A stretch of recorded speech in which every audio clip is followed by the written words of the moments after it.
O Senhor esteja convosco. Ele está no meio de nós. Proclamação do Evangelho de Jesus Cristo, segundo Lucas. Glória a vós, Senhor. Naquele tempo, enquanto Jesus e seus discípulos caminhavam, alguém na estrada disse a Jesus: Eu te seguirei para onde quer que fores. Jesus lhe respondeu: As raposas têm tocas e os pássaros têm ninhos, mas o Filho do Homem não tem onde repousar a cabeça. Jesus disse a outro: Segue-me. Este respondeu: Deixa-me primeiro ir enterrar meu pai. Jesus respondeu: Deixa que os mortos enterrem os mortos, mas tu vai anunciar o reino de Deus. Um outro ainda lhe disse: Eu te seguirei, Senhor, mas deixa-me primeiro despedir-me dos meus familiares. Jesus, porém, respondeu: Quem põe a mão no arado e olha para trás, não está apto para o reino de Deus. Palavra da salvação.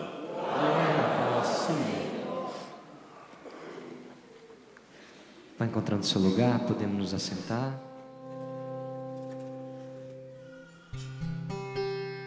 Vem me seguir, que eu caminho junto com você ao fim. Depois da caminhada, você é feliz. Se deixa todas as coisas só por mim. Por mim, vem me seguir, que o meu caminho é o da porta estreita sim. Porém, ao acabar junto de mim, você vai entender por que é bom servir. Seus olhos fechados por um instante, repete comigo: Senhor Jesus. Senhor Jesus, Eu disponho o meu coração, os meus ouvidos, todo o meu ser, para que a sua palavra, neste momento, realize em minha vida uma obra nova. Eu abro o meu coração. Eu te dou liberdade para fazer uma experiência com a tua palavra, com a liturgia da palavra, e deixar com que esta palavra transforme a minha vida, revolucione o meu ser, para que não seja mais um momento, mas que seja uma oportunidade que o Senhor está me dando, de me deixar tocar pela palavra de Deus. Senhor, eu abro o meu coração, mas eu preciso, Senhor, da tua presença, do teu Espírito Santo. O Espírito Santo de Deus vem sobre mim, sobre a minha vida, sobre o meu coração, meus pensamentos, sentimentos, todo o meu ser, Espírito Santo. Eu te dou liberdade para a tua ação e a tua presença em minha vida. Pelo sinal da Santa Cruz, livrai-nos Deus nosso Senhor dos nossos inimigos. Em nome do Pai, do Filho, do Espírito Santo. Amém. É lógico que nós estamos dentro desse santuário e nós estamos já na liturgia da palavra, nós ouvimos a palavra de Deus, mas quanto mais nós tomarmos consciência de que este momento ele é tão importante quanto logo mais vamos dar entrada na liturgia eucarística. Este é o momento da liturgia da palavra, para que nós possamos ser alimentados pela palavra de Deus e deixar com que a palavra de Deus toque o nosso ser, deixar com que a palavra de Deus transforme a nossa vida, renove o nosso coração, alimente a nossa fé, e assim sejamos fortalecidos em Deus. Por isso que comecei com esta oração, porque às vezes nós estamos ouvindo a palavra, a leitura está sendo proclamada, o Evangelho está sendo proclamado, e é o próprio Cristo ali que está sendo anunciado, a cada um de nós no Evangelho. E nós às vezes estamos dispersos, às vezes nós não estamos prestando atenção na leitura, às vezes estamos preocupados com aquilo que nós deixamos em casa, estamos preocupados com as pessoas que ficaram, estamos preocupados com o filho que ficou em casa, com a mãe, com o pai, ou com a sogra, não sei, né? A sogra sempre vai te preocupar, né? De um jeito ou de outro, né? Positivo, negativo, essa sogra sempre está no caminho. Mas não se preocupe agora, não. Acalme seu coração. Deixe com que a palavra de Deus, porque nós às vezes não vai resolver nada você se preocupar, porque você está aqui e a pessoa está lá, está naquele lugar, não sei, lá na outra cidade, na outro estado, ou lá na sua casa. As situações que você traz no coração de preocupação, você não vai resolver se preocupando, se preocupando. Você só vai ficar mais preocupado, só vai ficar doente, porque você não resolve ficando preocupado. Esteja inteiro onde você estiver. Inteiro com as pessoas, inteiro na Santa Missa, inteiro na oração, porque assim nós experimentamos da palavra de Deus.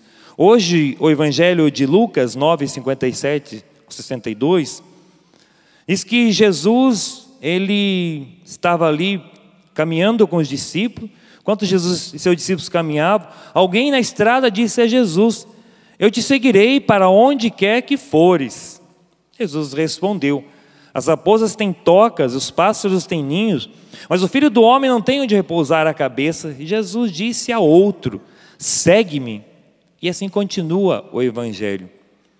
Seguir Jesus, meu irmão e minha irmã, é estar disposto a caminhar rumo à cidade celeste, a Jerusalém celeste. Ou melhor, a cidade santa, a Jerusalém celeste. Mas é dispor-se a seu exemplo a sofrer as contrariedades.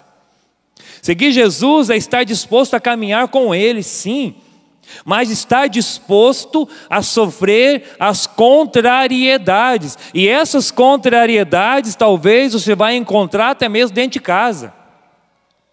Nem todo mundo vai te aceitar como homem de Deus, como mulher de Deus.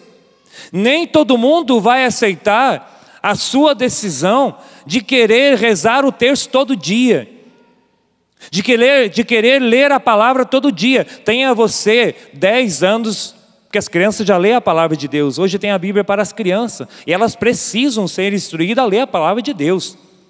Você que é pai e mãe, compre a Bíblia para as crianças, para ela ir entendendo e ela já ir criando o hábito de ler a palavra de Deus.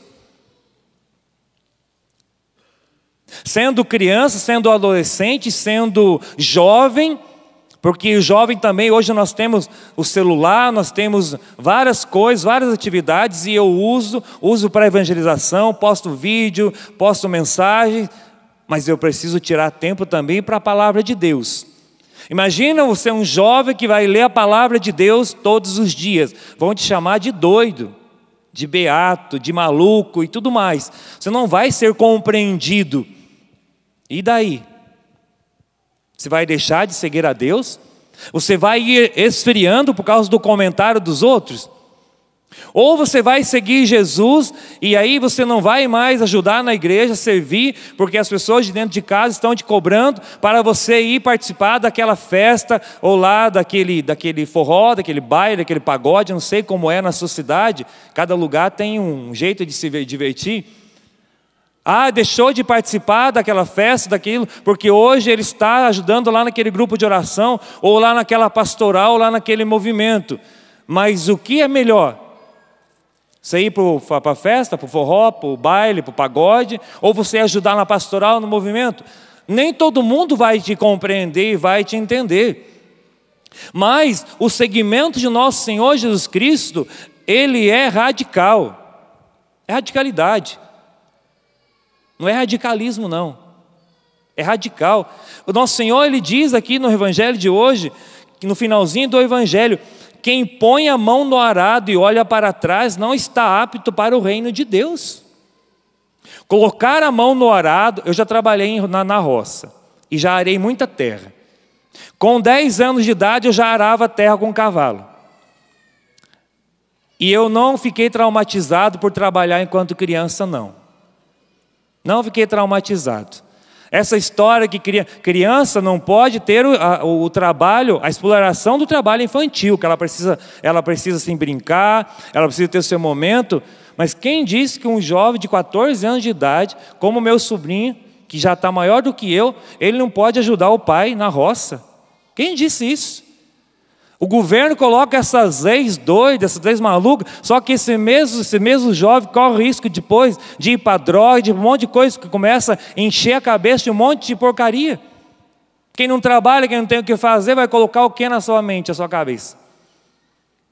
Trabalhei, eu ia para a escola de manhã, depois chegava em casa, pegava a minha enxadinha, que era pequenininha, que eu era pequeno na época, né? Teve uma amiga que ela disse que eu já nasci monstro, eu já nasci grande, né? Não, nasci pequeno. Nasci com 4 quilos e pouco, né? E foi o 8º filho da minha mãe, e foi todo parto normal. Mulherada hoje não aguenta ter um filho parto normal, né? Nem 2, né? Um bando de fraca, né? Porque antigamente era o parto, a maioria era parto normal. Minha mãe foram 9 filhos parto normal. E tudo bonito, saudável, graças a Deus. Do qual eu me incluo. Ia para a roça, e com 10 anos já aprendi a arar terra. Como que se ara terra? Com 2 cavalos, ou com 1 na época, eu era com 2. Você está ali com o arado, eu não conseguia nem virar nas pontas o arado, porque eu não tinha força, mas eu ia com o arado. Se você inventa de virar para trás, você vai tropeçar e você vai cair, você vai se machucar.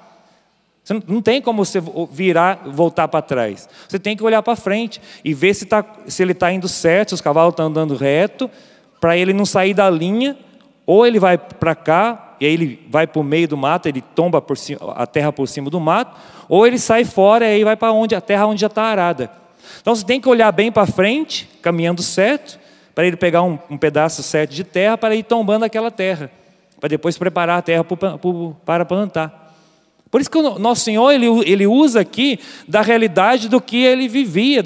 Hoje, quando você vai à Terra Santa, existe muita plantação, um sistema de irrigação, tudo mais. Mas nosso Senhor está falando dessa realidade. Quem põe a mão no arado e olha para trás, não está apto para o reino de Deus. Está falando de radicalidade mesmo. Está falando de segmento. Eu falava da questão das crianças, né? Ia para a roça, ia para a escola de manhã, depois chegava em casa, almoçava, pegava uma enxadinha, pegava 1 litro, era 1 litro daquele biotônico Fontoura, mas não era que eu já tinha tomado, depois colocava chá nele, né? Colocava chá, um pedaço de pão, coisa, e pegava e ia ajudar meus pais, eu já estava na roça. E toda tarde voltava. Depois, lógico, na roça a gente brincava com cavalo, aqueles cavalos de pau, brincava de bola depois, que essas eram as minhas brincadeiras de infância, porque não tinha televisão na época também, graças a Deus. Então brincava de cavalo, brincava de carrinho, aqueles carrinhos de rolimã que fala, né? Que a gente inventava, que quase se matava naquelas descidas e tal. Mas era isso, e menino tem que brincar dessas coisas mesmo. Jovem tem que brincar, as crianças têm que brincar mesmo, de bola, de cavalo, isso. É assim que vai formando o caráter, a masculinidade dos homens. Não deixar só trancado dentro de casa, só na televisão da vida, não. A gente ia, voltava, tranquilo, trabalhamos. Depois, adolescente, a mesma coisa. Parei de estudar porque tinha que trabalhar. Voltei a estudar depois, mais tarde. Por causa do trabalho, depois que eu entrei numa empresa, fui trabalhar numa empresa, tornei encarregado de produção, aí eu tive que começar a estudar novamente. E fiz supletivo, e não tenho vergonha de dizer isso não. Fiz supletivo em ensino fundamental, ensino médio, depois quando vim para a Canção Nova, aí fiz a faculdade de filosofia e de teologia. Tive um pouco de dificuldade no início, depois não, graças a Deus minhas notas sempre foram de 8,5, 9, muitas de 10. Não falo isso para exaltar, porque eu fiz supletivo. Tem gente que fala, ai, tadinho de mim, fiz supletivo, eu não consigo nada. Não consegue se você não quer, se você se esforçar, você consegue sim. Trabalho não mata ninguém não, gente. Trabalho forma a pessoa e forma o caráter da pessoa. Ai, meu filho não pode trabalhar, que senão vem o conselho tutelar. O conselho tutelar devia ajudar melhor para outras coisas. Porque as nossos jovens, imagina, tem lá meu sobrinho, como eu falei, tem alguns de 14, outros de 15, um de 16 anos, ele está maior do que eu. Aquele bruto daquele homem não pode trabalhar porque existe lei que não pode trabalhar com carteira assinada. Trabalho não faz mal para ninguém, não. Não pode ter a exploração do trabalho infantil, isso sim. Aquela questão que deixa lá, que faz, que explora, que não deixa as crianças se divertir. Mas então, ajudar o pai, ajudar a mãe dentro de casa, as meninas, ajudar a limpar a casa, ajudar a lavar a louça, essas coisas, não pode não. Tem que brincar o tempo todo. Aí depois que casa, não sabe nem fazer uma comida, né? Coitado do marido, né? Faz aquele arroz que é uma delícia, né? Nosso Senhor pede, irmãos, o segmento de Nosso Senhor, Ele é radical. É segmento de não olhar para trás. Hoje Jesus está dizendo a mim e a você. E aí depois ele diz a uma outra pessoa. Interessante que no Evangelho, ele não coloca o nome. Jesus disse a outro, segue-me. Ele quis dar uma desculpa. Deixa primeiro eu enterrar meu pai. Jesus disse o quê? Deixa que os mortos enterrem seus mortos. Tu vai anunciar o reino de Deus. Um outro ainda lhe disse, eu te seguirei, Senhor, mas deixa-me primeiro despedir-me dos meus familiares.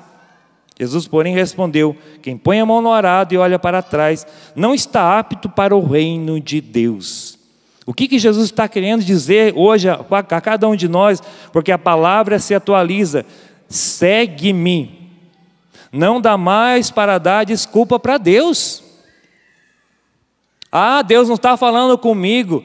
Deus está falando com você sim. Segue-me, não queira mais olhar para trás, mesmo que venha a cruz, não tenha medo. Hoje nós estamos meditando, estamos aqui na leitura de Jó. Interessante que se nós formos pegar o livro de Jó, nós sabemos da história de Jó. E nós achamos que seguir Jesus é um segmento de Nosso Senhor, não traz dor, não traz sofrimento, vai trazer sim. Nós sabemos da história de Jó, o livro de Jó, né? Hoje eu estava lendo um pouco do livro de Jó. Jó, ele mostra, tem duas faces de Jó que ele mostra o livro. Primeiro, um Jó paciente, onde Deus o recompensa no final do livro. Ele vai receber tudo de volta pela sua paciência, pela sua fidelidade. Mas Jó também, no livro aqui, ele se mostra também como um Jó impaciente, e que aprende que a Deus não se pede contas.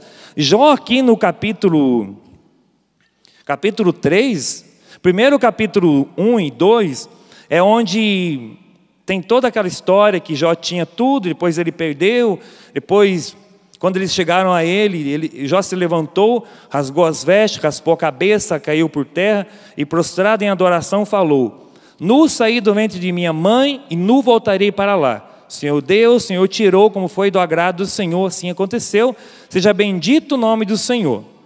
Isso tudo maravilhoso, bendito, louvado seja Deus.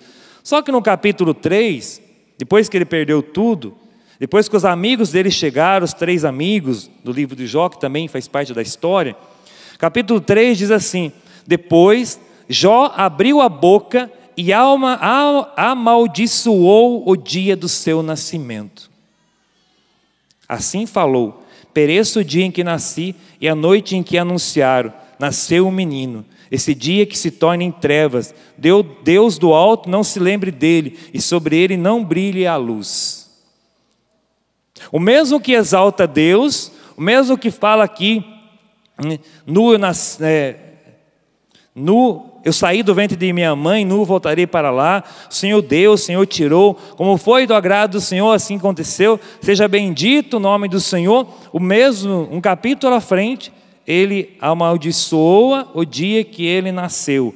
Tudo isso por quê? Por causa do sofrimento. Porque ele tinha perdido tudo. Ele era um homem íntegro, mas tinha perdido tudo. E hoje, na leitura de hoje, capítulo 9 de Jó, ele procura dar uma resposta. Primeiro que ele está cansado de discutir com os amigos dele, porque no capítulo 2 aparecem os amigos de Jó. E eles começam a questionar Jó, questionar a sua fé, discutir com ele.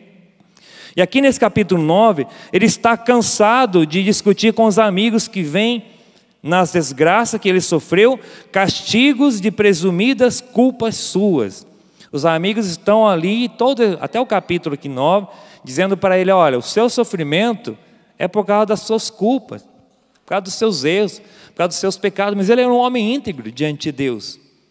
Não é assim que acontece também na nossa vida, quando nós estamos buscando ser fiéis a Deus? As pessoas falam assim: está vendo? Por que reza tanto e continua acontecendo as coisas na sua vida? Não adianta nada mesmo rezar, né? Está vendo? Rezou tanto, agora ficou doente. Rezou tanto e agora pegou essa doença. Rezou tanto e agora está desse jeito, ficou desempregado. Não é assim que as pessoas às vezes falam? Por que será que às vezes chega até a gente, né? Por que será que eu rezo, eu busco a Deus, eu procuro ser uma pessoa íntegra? É isso aí, vocês entenderam. Não saiu, mas tudo bem. Íntegra. Como que é? Íntegra. Saiu. É isso aí.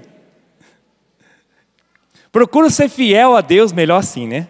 Procura ser uma pessoa fiel a Deus, uma pessoa que busca ser fiel a Deus, essa integridade que eu busco no Senhor. E eu sofro. Aquele vizinho lá que não vai à igreja domingo, tudo mais, ele parece que está melhor do que eu. Não é verdade? Não é assim? Assim os amigos de Jó agiram com ele também. Fizeram a mesma coisa.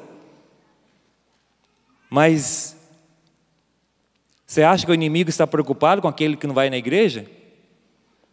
Satanás estava preocupado com outra pessoa. Satanás se preocupou com Jó porque ele era íntegro. Agora saiu. Oh, glória. Amém. Aleluia. Satanás se preocupou com ele por causa disso. Por causa da sua fidelidade. Por isso que agora, você acha que vai se preocupar com aqueles que já estão entregues nas mãos dele? Não vai se preocupar, não. Vai se preocupar com você que está buscando ser fiel. Mas se você for fiel, se você não voltar atrás, Deus é fiel na sua vida. São José Maria Escrivá diz: nenhum ideal se torna realidade sem sacrifício. A maturidade cristã pode ser medida não pela quantidade de problemas, mas pela maneira como lidamos com eles. Nosso olhar está no Salvador. A vida é constituída de luz e de sombras. É na noite mais escura que brilha o forte das estrelas mais fortes. É na noite mais escura que brilham as estrelas mais fortes. A paz vem depois da tempestade, a alegria depois da tristeza. Sem moinho não há farinha, sem ferida não conhecemos o socorro, sem cálice não haveria glória. Seja fiel na sua dor, seja fiel na escuridão, seja fiel nas suas lutas, que a vitória de Deus vai chegar na sua vida. Amém? Amém? Feche seus olhos por um instante. Senhor Jesus, deixa eu rezar por você, rapidinho. Vamos cantar Não Nos Abandone, para nós encerrarmos esse momento. Eu quero rezar por você agora, entregando você, sua vida, suas dores. Senhor, eu entrego cada filho, cada filha. Entrego suas lutas, suas dificuldades, suas dores.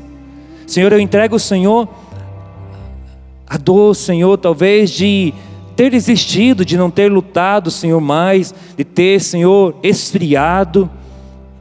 Hoje é dia de renovar o nosso segmento em Ti, Jesus. O Senhor nos chama a um novo segmento. O Senhor nos chama, Senhor, a seguir a Ti, que é o caminho, a verdade, a vida. Mesmo em meio às contrariedades daqueles que nos conhecem, às vezes as contrariedades daqueles de dentro de nossa casa. Senhor, nós pedimos, caminha conosco. Não nos abandone, Senhor. Tu és o nosso Deus, o nosso tudo. Nós contamos contigo, Senhor. Nós contamos com a Tua graça. Nós contamos com o Teu amor, com a Tua misericórdia. Olha pelo Teu povo, Senhor. Olha por esses filhos, Senhor, que aqui estão. Olha, Senhor, pelas necessidades deles, Senhor. Olha, Senhor Jesus, pelas angústias que traz no coração. E abençoa cada filho, cada filha, Senhor, derramando da Tua graça, do Teu amor e da Tua unção.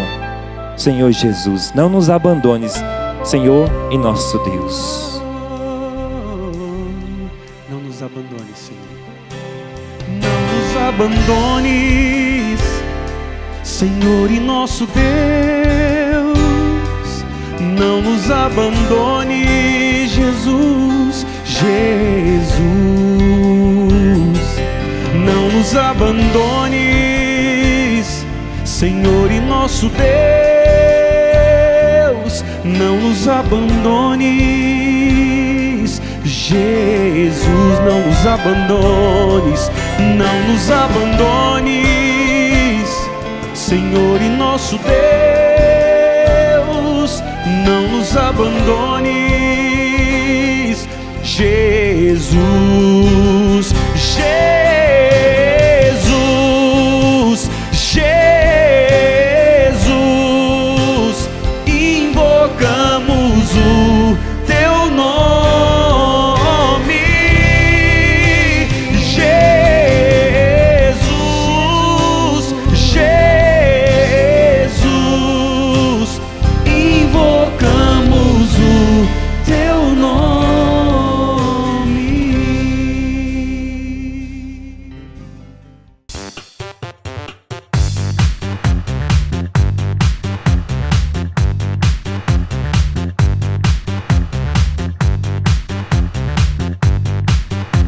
cançãonovaplay.com. Assine já!